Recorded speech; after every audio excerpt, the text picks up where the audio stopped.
American Visions is made possible by the Corporation for Public Broadcasting. Viewers like you, Rosalind P. Walter, the National Endowment for the Arts, and by the Principal Financial Group, inviting you to see your financial plan as a work of art and draw on expertise in investments, retirement, and insurance. The Principal, where you can create a financial masterpiece. United Airlines. We're working to make your entire travel experience easier, better, even more professional, both in the air and on the ground. Compared to the way you're used to flying, we're heading in a different direction. United Airlines. Rising. BMW. Driven around the world. Admired around the world. And now exported around the world. From America.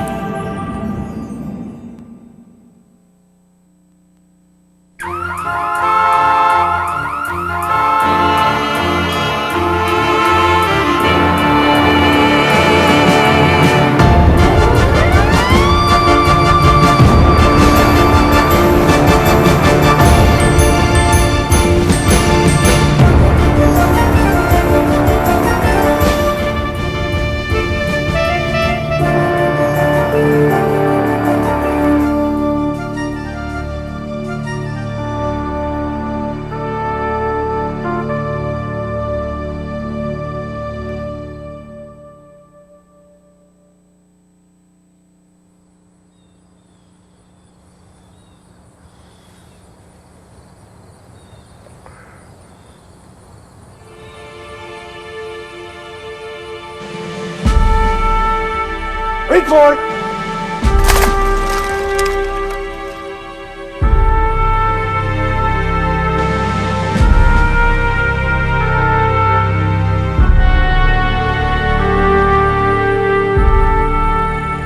Corporal Atwell died on the field of honor, sir.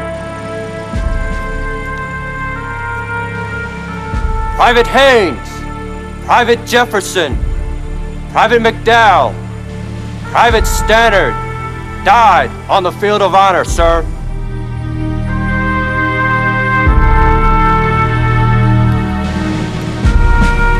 Corporal Atwell, Private Haynes, Private Jefferson, Private McDowell, Private Stannard, Private Wheelwright, Sergeant Cabell, all died on the field of honor, sir.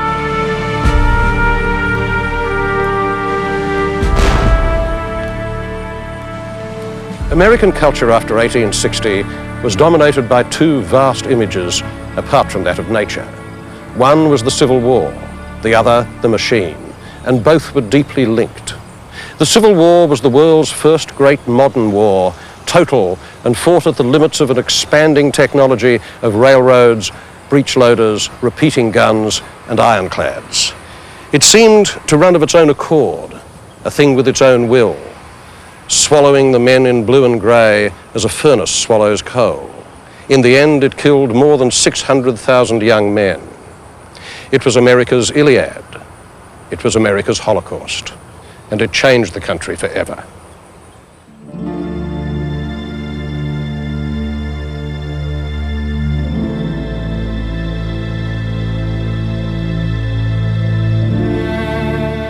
More Americans were killed in the Civil War than in all the wars of the 20th century put together. 1/4 of all the young men of military age in the South died. And it was the first great war to be witnessed by the modern art of photography.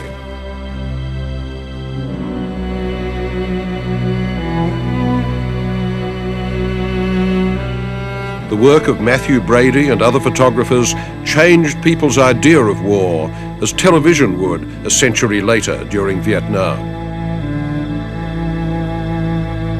No paintings or sculptures that depicted the Civil War had the same documentary impact. Brady sometimes rearranged the corpses, but their awful pathos, their total contradiction of the noble image of the dead warrior, belonged to photography alone. And people queued up at Brady's Washington studio to see them.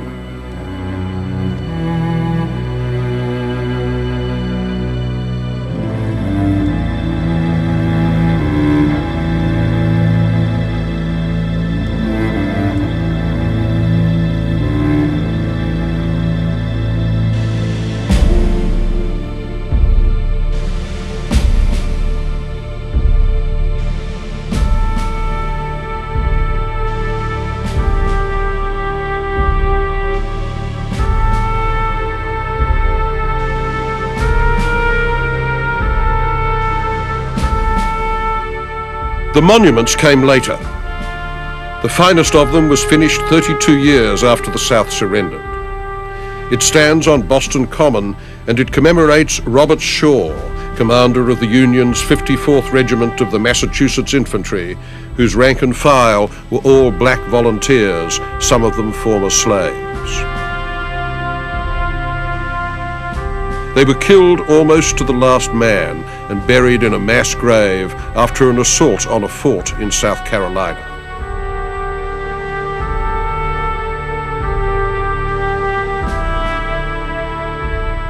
The artist was Augustus St. Gaudens, by far the greatest American sculptor of the 19th century, Irish-born and a child when the war began. His whole visual imagination was soaked in the language of the Italian Renaissance, and this is an American battle frieze, with the hero on horseback, but the other heroes on foot. Shaw's face is finely modelled, an image of sensitivity as well as command. But the faces of the black soldiers are equally studied, equally individual, a landmark in white images of black Americans at a time riddled with racist caricature. Resolute and stoic, they march forward to a visual rhythm given by the verticals of the musket barrels and the repeated spiral ends of their blanket robes.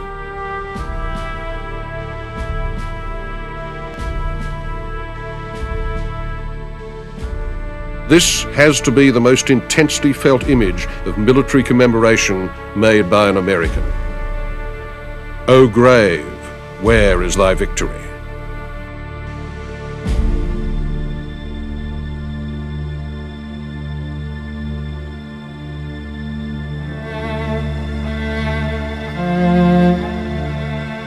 The war's victims were not only the soldiers, but the whole citizenry, their lands and houses.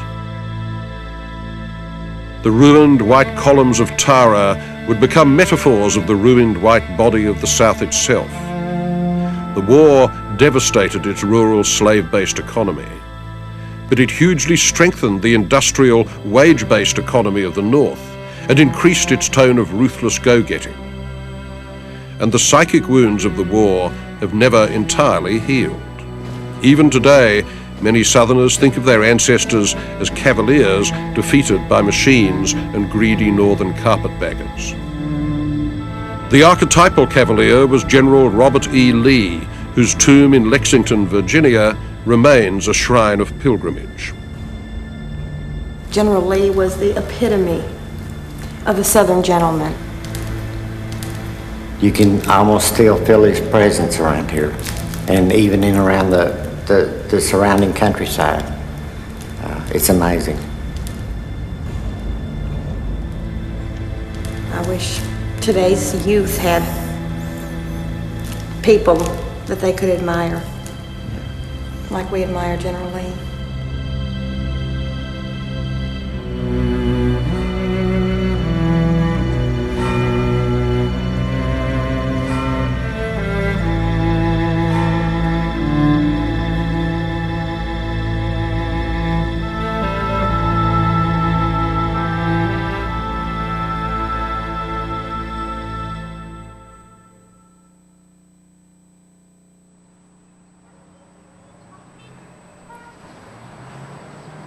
The northern version is given by another of St. Gaudens's monuments, the statue of William Tecumseh Sherman on horseback at the edge of Central Park in New York.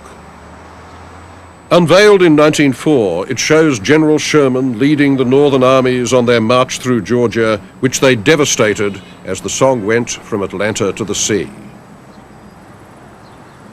His horse is trampling on pine branches, the emblem of Georgia. In front of him walks the goddess of victory, holding up the palm of triumph.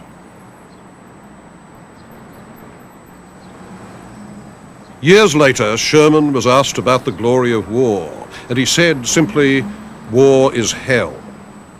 St. Gaudens put that weary fatalism into the bronze face, which is no mask, but a real psychological portrait, tired and shadowed. And then he covered the face, the man, the horse, and the goddess with 18-karat gold leaf. "Here in the north," the gold said, "we have all the money now." This was the real meaning of victory to Northerners looking back from 1904 to 1865. It had begun America's Gilded Age. The story goes that in the 1920s, an old Southern belle who remembered the Civil War only too distinctly from her childhood was staying at the plaza across the way, and she took her grandniece to see the hated Sherman. "Take a look at that, Polly," she said. "Isn't that just like a damn Yankee making the lady walk?"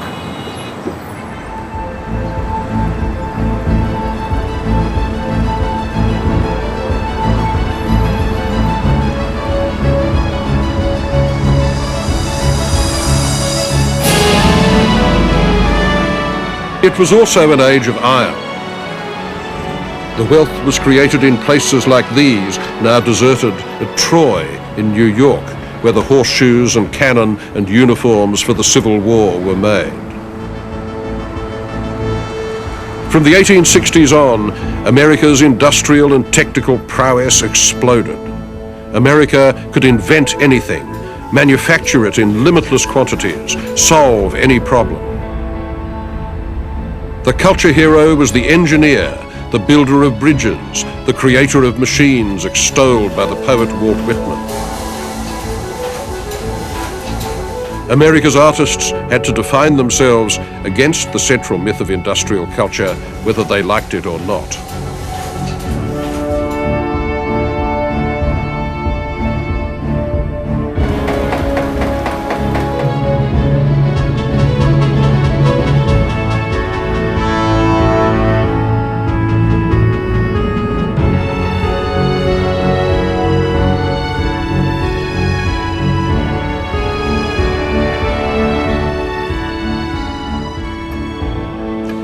The central experience of American culture after the Civil War was realism.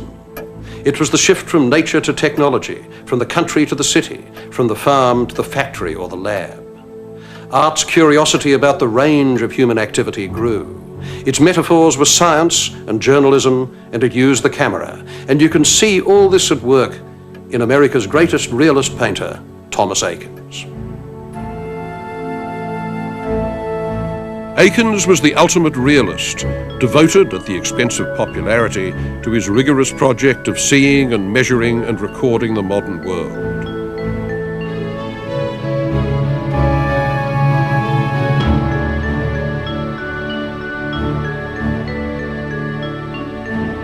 He wanted to be objective, as declarative as a camera.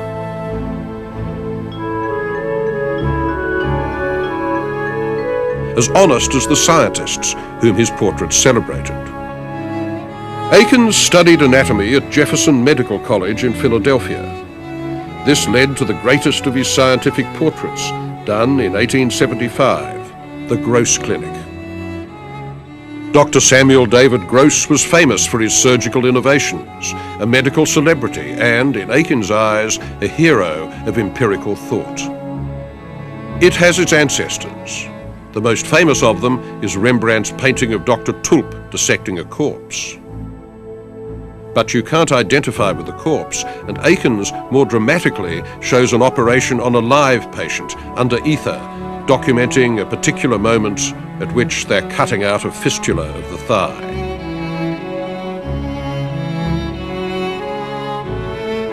The incision, brightly lit, is one focus of the picture.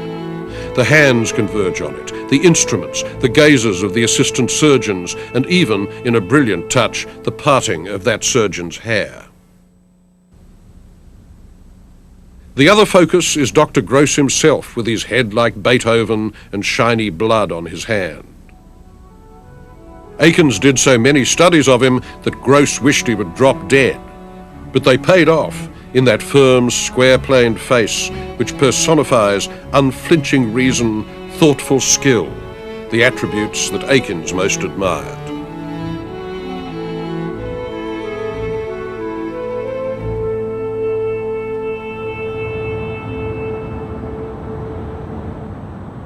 Eakins worked in Philadelphia all his life, bringing to his own country the teaching methods he had learnt as a student in Paris. This looks fine. It seems to me, from your standing, you have almost a head-on view of that pelvis. Right. So that this is inappropriate to have that much side plane showing. There is, in fact, lean forward as Akins combined it with photography, which he saw not as a rival to painting, but an essential tool in the kit of the realist. He made sequential photographs to analyze physical action. He used the camera to study the body at rest. Akins' frankness did not go over well in Quaker Philadelphia. In fact, it was scandalous. In 1886, he was fired from the Pennsylvania Academy for removing the loincloth from a male model in a class that included female students. He never recovered from this blow.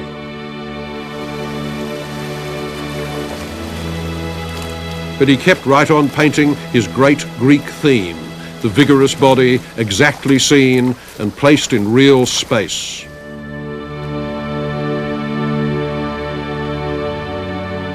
His core image of this was rowing, Philadelphia's big new urban sport.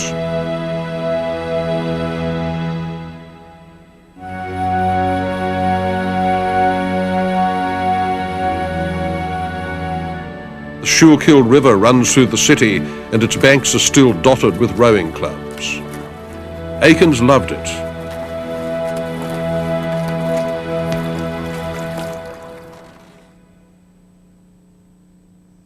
Here he is in early September 1874 in his own painting.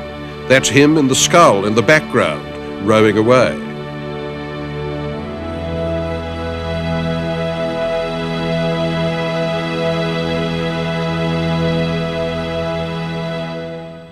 In the foreground is his friend Max Schmidt, a champion oarsman.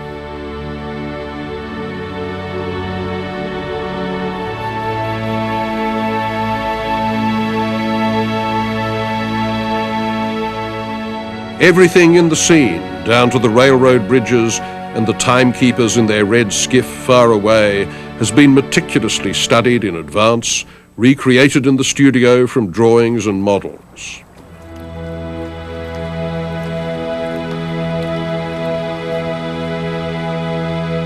And yet the painting is so unified by light that it seems all of one piece, one moment of vision, from the distant feathers of cloud to the weariness in Schmidt's powerful shoulders.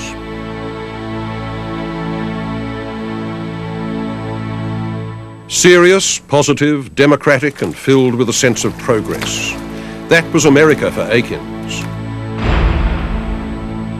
It was how many Americans saw their country.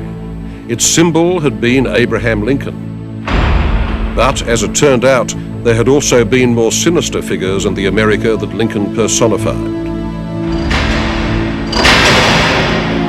And one of them was an actor who, in a quite literal way, played his last scene in this theatre. The night before his climactic performance, a friend advised him to quit acting. "When I leave the stage," he replied, "I will be the most famous man in America." And he became the first in a line of American celebrity assassins. For on the night of the 14th of April, 1865, John Wilkes Booth entered Box 7 of Ford's Theatre in Washington and fired one shot from a .44 caliber Derringer into the back of the skull of Abraham Lincoln.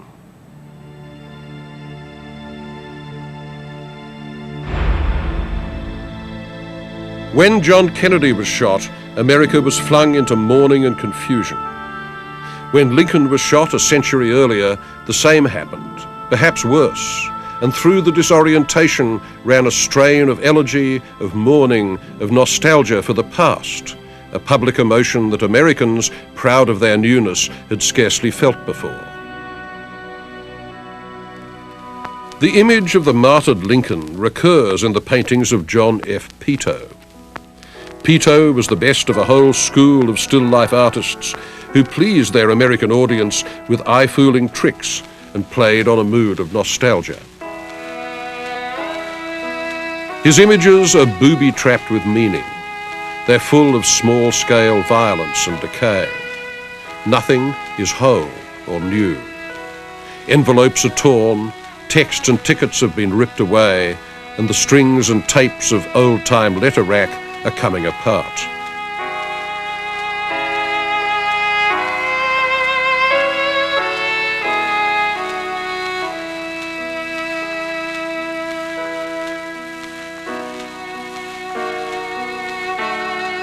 An old rusty Bowie knife that might have come from a Civil War battlefield hangs over a torn photo of Lincoln like the sword of Damocles. It is hiding, or cutting off, the word head on the card below it, which originally read head of the house.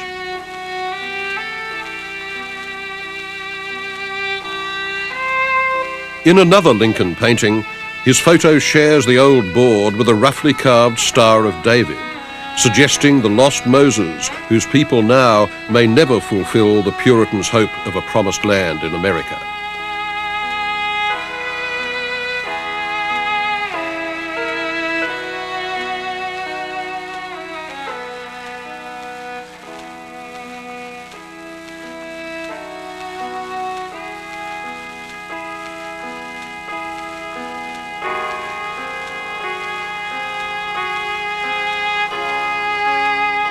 In 1865, the year the war ended and Lincoln was killed, Winslow Homer painted this picture, A Veteran in a New Field. It's more than an agricultural scene. In popular speech, battlegrounds were compared to cornfields, death to a reaper, men to wheat. Now, in the new field, a returned veteran reaps the harvest of peace, and behind it is the great text from Isaiah, "And they shall beat their swords into plowshares and their spears into scythes. Nation shall not lift up sword against nation, neither shall they study war any more." Homer covered the war as an illustrator. After it, he became a recorder of the innocence America is always thought to be losing. A new generation of Huckleberry Finns learning to sail or playing snap the whip down on the farm. His evocation of collective childhood made him the most popular artist of his time.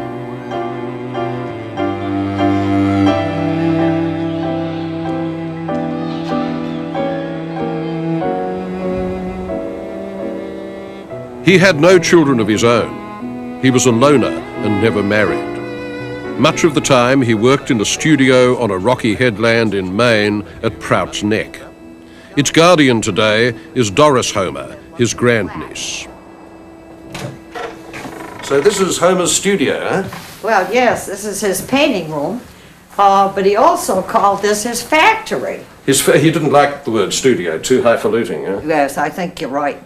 And so along here we have reproductions, of course, of things that he did. Of course, he did say that he preferred the fishermen and the hunters, which he found in the Prout's Neck community. He loved the outdoors, and he spent a great deal of time there. And it is said that he would get up at 3 or 3:30 in the morning with his fishing pole, and he put the balcony on this carriage house so that he could watch the ocean and study the rocks.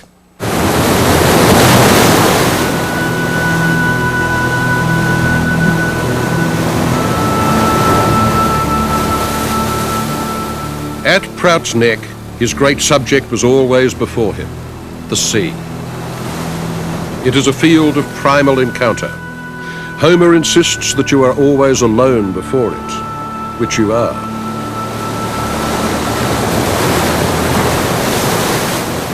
For him, it's bound up with his rejection of industrial America.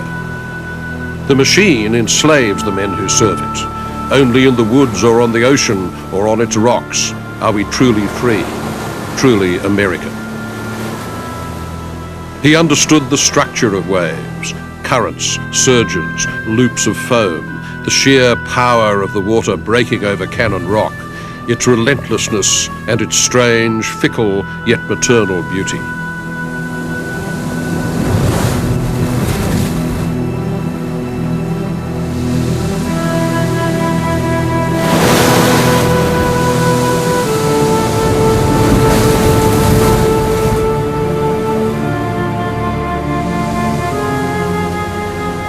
The sea gave him his best images of American man pitted against nature, like this Gloucester fisherman on the Grand Banks with a halibut in his dory.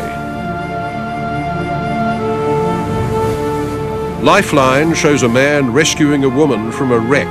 They are twined together in a sort of erotic swoon, the closest thing to a sexual image that the celibate Homer ever painted.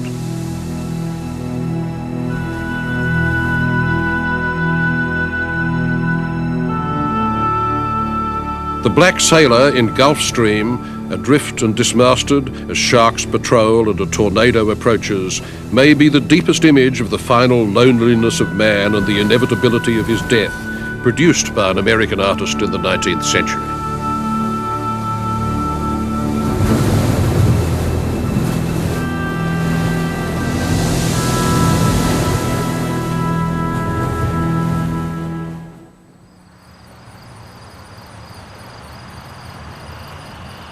In sculpture, it was St. Gaudens who produced America's outstanding image of private loss, after Clover Adams, the wife of the writer Henry Adams, committed suicide.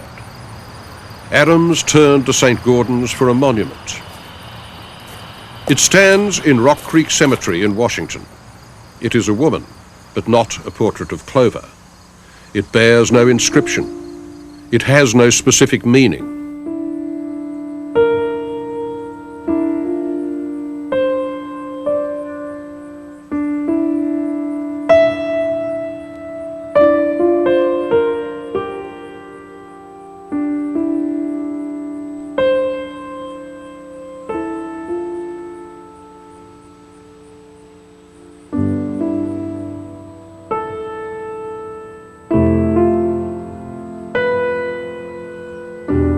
Adams himself said that the interest of the figure was not in its meaning, but the response of the observer, a remarkably modern insight. Like all great artists, he added, St. Gaudens held up the mirror and no more. But America's public culture wasn't introspective. It was bursting with self-confident belief in the myth of the good machine, celebrated in the 1876 Centenary Exposition in Philadelphia. Tireless genii, immense robotic slaves, working day and night to make America better and fill it with products. American cities might be purgatories for the working class, but American know-how created a belief in the technological sublime, the feeling that the hand of man could rival the hand of God in reordering the world.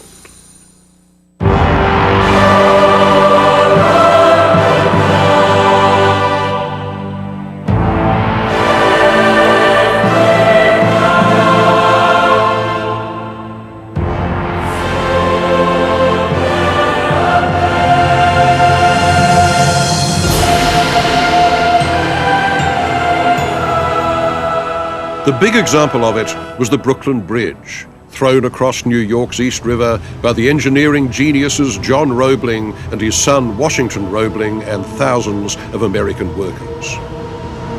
They finished it in 1883, and it soon became as great an emblem of optimism and power for Americans as the Eiffel Tower in Paris, which was finished 6 years later, did for the French, except that it was horizontal and not vertical, and useful, not just ornamental. When later modernists said that the poetry of America was in her bridges, this is what they meant.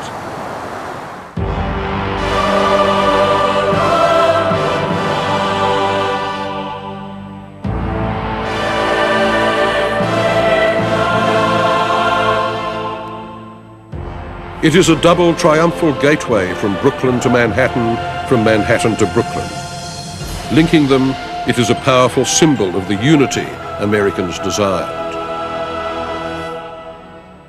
It is a marvelous demonstration of materials, the solid compression resistance of stone, the old stuff of building, and the fine, spidery, tensile strength of the newer material, steel. Because it was one of the first things seen by immigrants arriving in New York, it became a prime symbol of what America was and what it could do.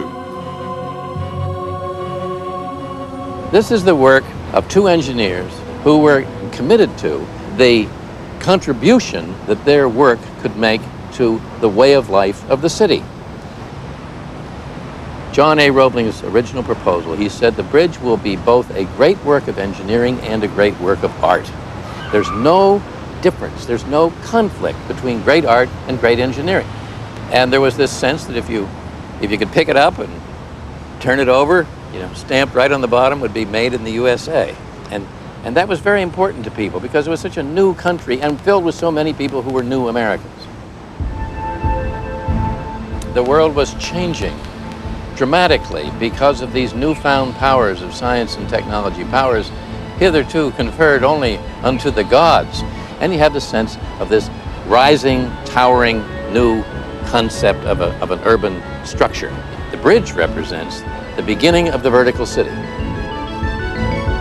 The technology of the Brooklyn Bridge was prophetic because so many other American buildings, offices, stores, warehouses, were developing an idiom of iron and steel framing which led to the modern skyscraper. The iron frame building was light. It freed you from dependence on masonry. It came to dominate American cities. But its success depended on another invention, the brainchild of Elisha Otis. If you built your building as a steel frame, you could send it up as many floors as you wanted. No problem. The problem was for the corpulent businessman of New York or Chicago who had to get up to his place of work. And nobody wanted to climb 6 floors, let alone 20.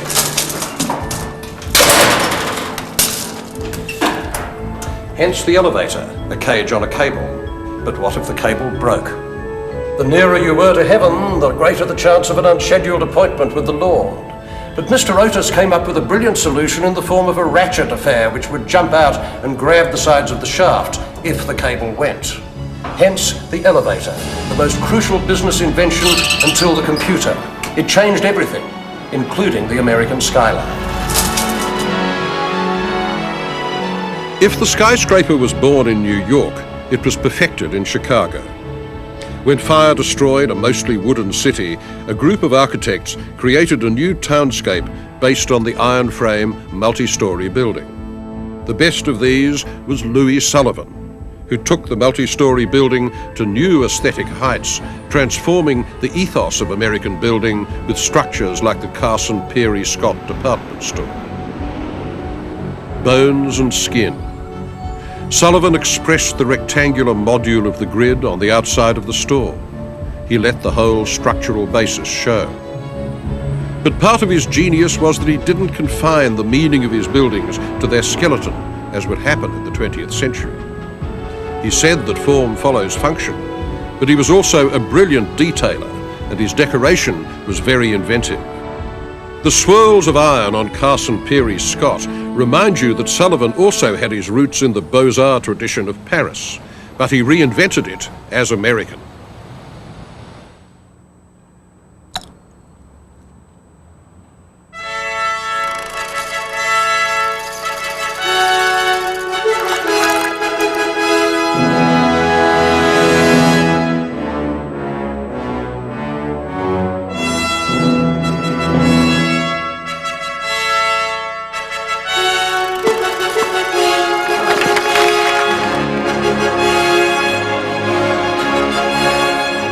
Meanwhile, other architects were using the Beaux-Arts style to create structures of almost incredible congested opulence and excess, an architecture of privilege for the new barons of the industrial north. William Vanderbilt, railroads.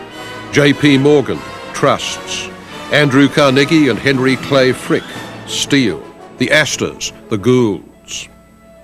They built dream palaces for themselves along Fifth Avenue and on the shore of Newport, Rhode Island, their summer retreat. They called them cottages, vast eclectic affairs that seemed ridiculous to satirists even then. This was the time when Americans finally lost their Puritan inhibitions about the display of surplus wealth against a background of strikes, lockouts, political corruption, and virtual class war. It was the Gilded Age. The super-rich lived tax-free and could spend limitless amounts to cover their untidy social origins.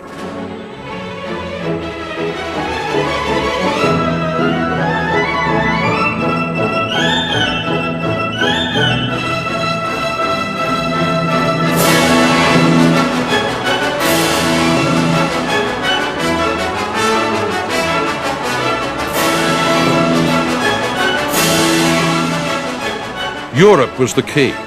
They married their daughters off to impoverished European aristocrats. They collected European art.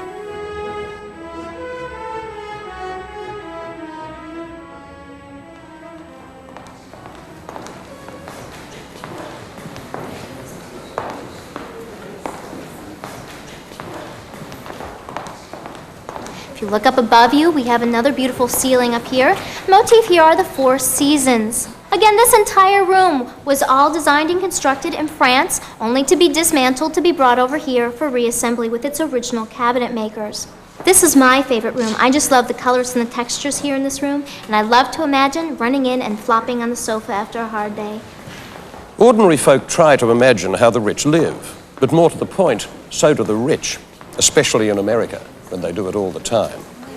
Let's say your name is Vanderbilt and you own half the country. It's easy to say to someone, my good man, I own half America, but the real test is whether you can behave like someone who does. And for this, a rich man needs help. Real American wealth in the 1880s is still pretty much uncharted territory, like the Rockies in the 1780s. Suppose you wake up one morning with an idea and you say to yourself, by God, I shall have a cottage by the sea, and in that cottage there will be a dining room with a ceiling 45 feet high and the walls sheathed in rose alabaster the colour of rare steak. You still may get it wrong because your next-door neighbours who own the other half of America may have just finished panelling their dining room in marble the colour of poached fish.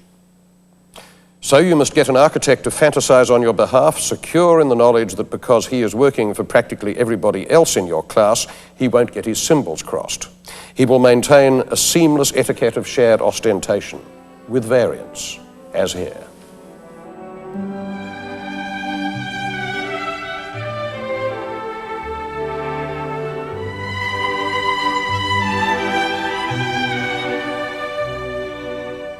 The chief architect of the plutocrats of Newport was Richard Morris Hunt, the most honoured architect in America, the Bernini of the Gilded Age. This house, the Breakers, is the biggest of all the Newport cottages. He built it in 1893 for Cornelius Vanderbilt II. It has 70 rooms and is in the style of a 17th century Baroque Genoese palace.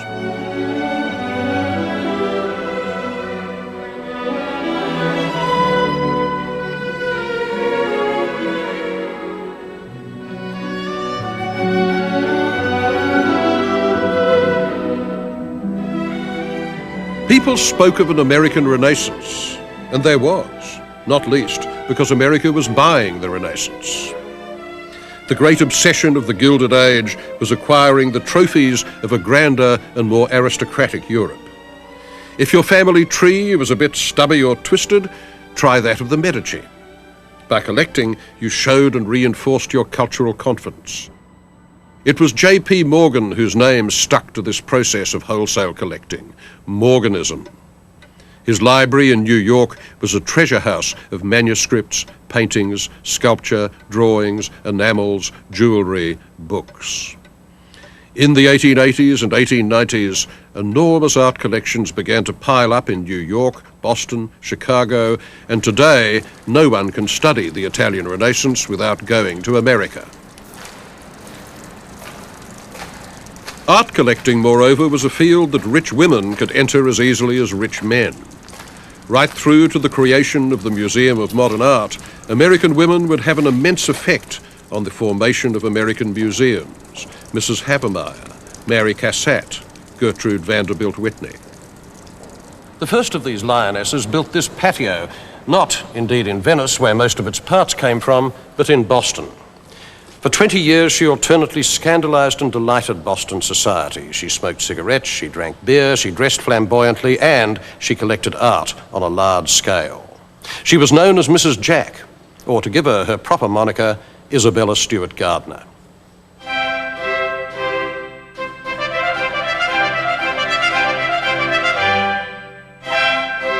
Mrs. Gardner was tough, generous, and a Democrat.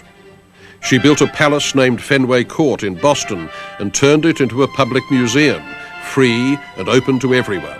Some of the more idealistic Bostonians felt it would come to act as a sort of spiritual clinic where discontented working people could assuage their resentments in the presence of great art. This socially therapeutic idea would hover behind the American Museum from then on. Unfettered lust for objects, overlaid with moral and educational idealism, and pepped up with more than a hint of the department store, created the peculiar temple known as the American Museum. Gradually, across America, the museum began to replace the church as the focus of civic worship for the middle classes. The poor man Mrs. Jack did most to help, though, was a young and ferociously ambitious Jewish scholar from Boston, Bernard Berenson. She sponsored him. He became her mentor, and he turned into the most feared and respected expert on the Italian Renaissance. Collectors came to I Tatti, his house in the hills outside Florence, as people had once made the pilgrimage to visit Goethe in Weimar. His books and lists defined the canon, and he negotiated the swamps of conflict of interest very nimbly, for Berenson was not just a scholar but an art dealer, getting a kickback of 25% on the sale price of every picture he authenticated. The wily little Berenson played Mrs. Jack like a salmon, flattering her outrageously and coaxing her into ambition, sacrifice and acquisition. In 1896, he persuaded her to buy a painting for the unheard-of sum of $100,000.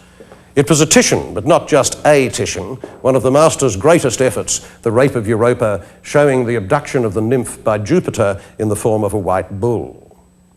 Mrs. Gardner temporised and she hesitated, but in the end she gave in and she sent Berenson a coded telegram reading, YEUP, yes to Europa. Yoop! Sweet surrender. And now the mass migration of paintings across the Atlantic began in earnest.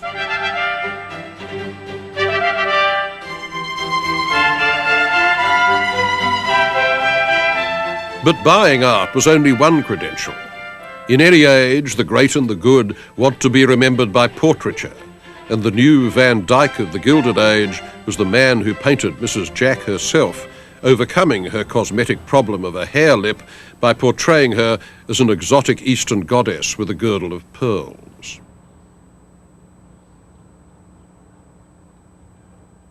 His name was John Singer Sargent. Here he is, in this room in Mrs. Jack's palazzo, painting the portrait of Mrs. Fisk Warren and her rather plain-looking daughter. Neither was at all plain when Sargent was through. The fine bones, the porcelain skin, the cascades of hair and embroidery and silk, the gracefully tapering fingers, all the trademarks. Women don't ask me to make them beautiful, said Sargent, but you can feel them wanting me to do so all the time. He would have been a cad to refuse.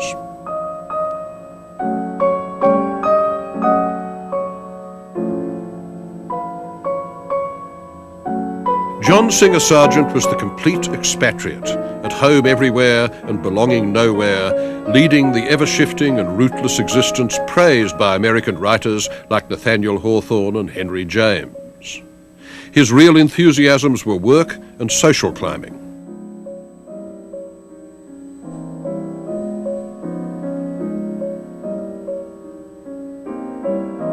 This was the picture that launched his career, painted in 1884, Madame X, a portrait of a socialite from New Orleans named Virginie Gautreau, shown at the Paris Salon.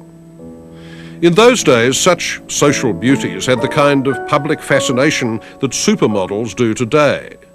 Sargent's image of this strained, affected, faintly poisonous-looking lily created a scandal when it was hung alongside his portrait of a society doctor rumoured to have performed abortions for, among others, Madame X.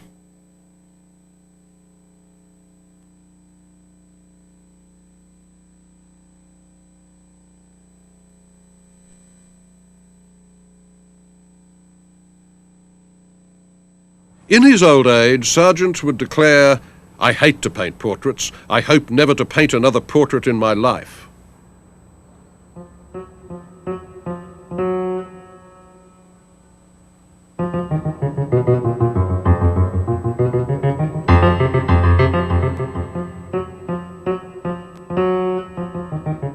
And his most memorable work isn't a society picture at all. He did it in 1882 when he was 34, after a visit to Spain. It's a huge flamenco scene, the title El Jaleo, which means the spontaneous clapping and olés that flamenqueros break into to encourage the single dancer. There she is, stamping magnificently, and along the wall are her fellow gypsies, a row of heads and bodies painted with brilliant spontaneity, the expression straight out of Goya.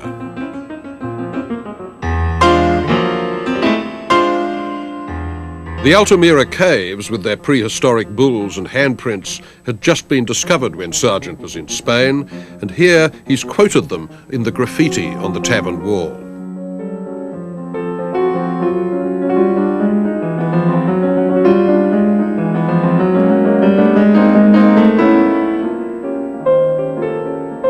European culture was deeply alluring to Americans, and at its heart was Paris, the seedbed of the new. The American in its avant-garde was a woman, Mary Cassatt. She was an impressionist, exhibiting with Monet and Degas, and egging American collectors on to buy impressionist paintings rather than old masters. She thought Sargent was old-fashioned and a buffoon. Like the Impressionists, she was influenced by Japanese art. You can see it in the strong impaction of different patterns, carpet, gown, and wallpaper in this painting, The Bath.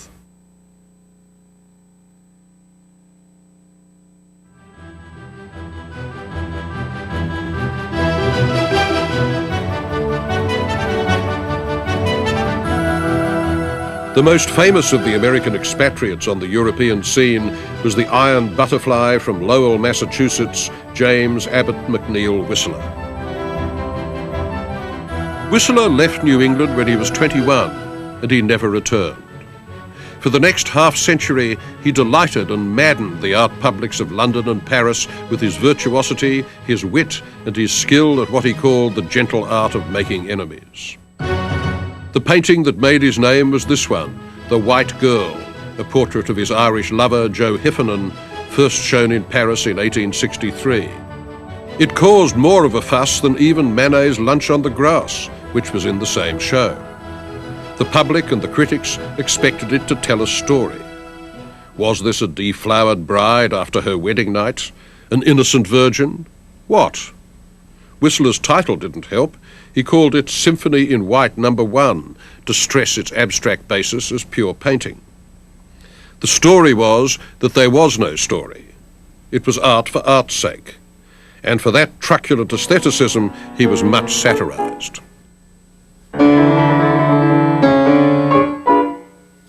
Am I alone and unobserved? I am.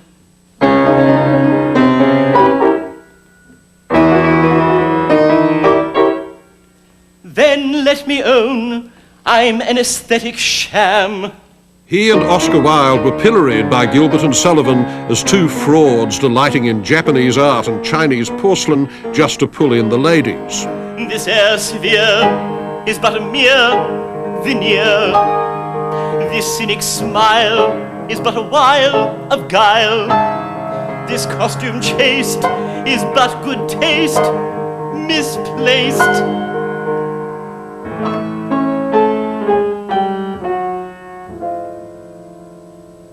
Let me confess, a languid love for lilies does not blight me. Lank limbs and haggard cheeks do not delight me. I do not care for dirty greens by any means. I do not long for all one sees that's Japanese. I am not fond of uttering platitudes in stained glass attitudes.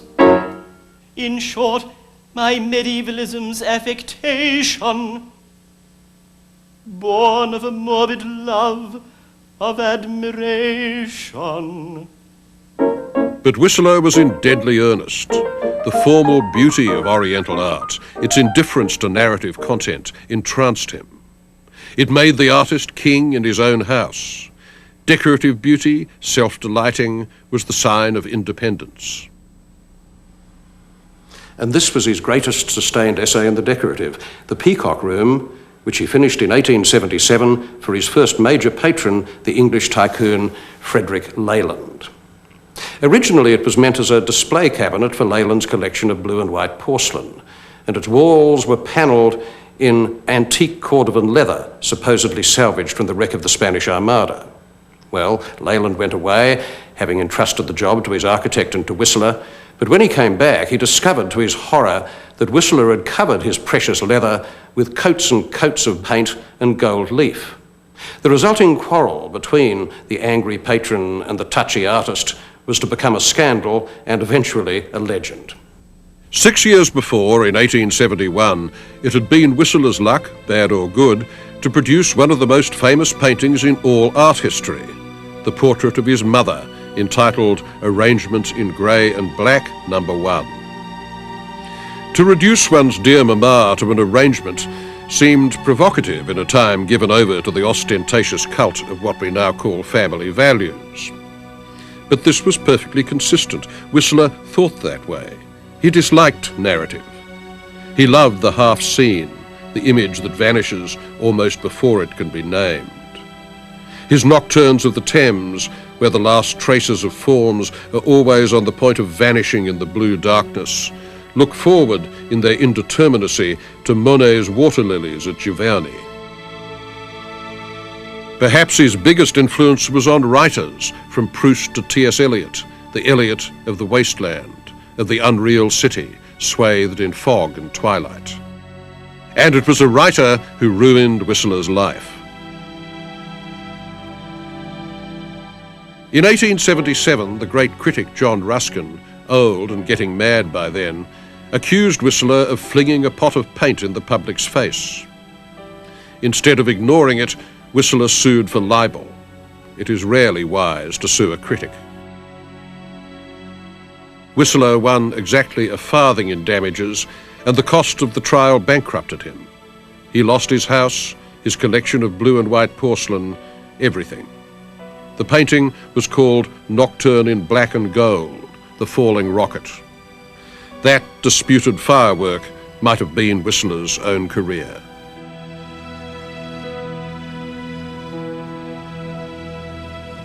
But if a few Americans were making names in Europe, Cassatt, Whistler, Sargent, or Henry James, the heavy traffic across the Atlantic was all coming the other way. Without the American expatriates, the culture of Edwardian London or Paris would have been much the same. But the flow of old art from Europe and the creation of museums to house it jump-started the idea of a high public visual culture in this country. And beyond that was something more momentous still. It was people, not masterpieces, that transformed American civilization. Millions of people packed like sardines on boats. As the rich were importing the emblems of a dying European aristocratic order, the big story of American cultural change lay with the arrival of the serfs, the immigrants, the culture of mobility and displacement that would give America new vernaculars and help turn New York into the ground zero of a modernist explosion.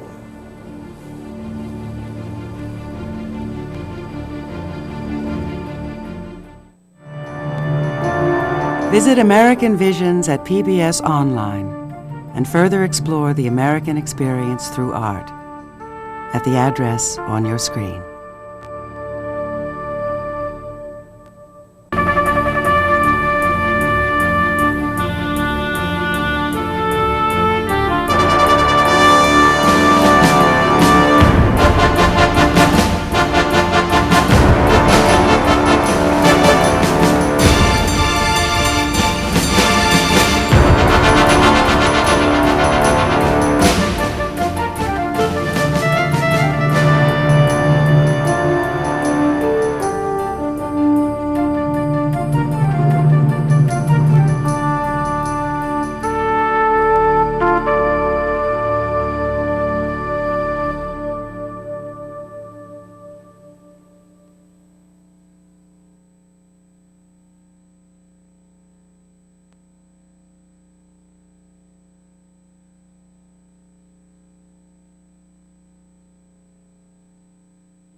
American Visions is made possible by the Corporation for Public Broadcasting.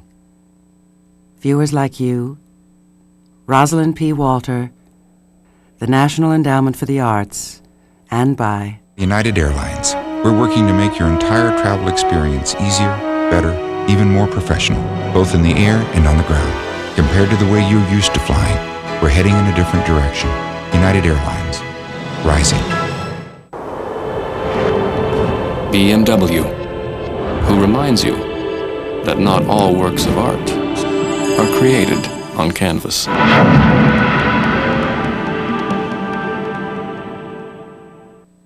The Principal Financial Group, inviting you to see your financial plan as a work of art and draw on expertise in investments, retirement, and insurance. The Principal, where you can create a financial masterpiece.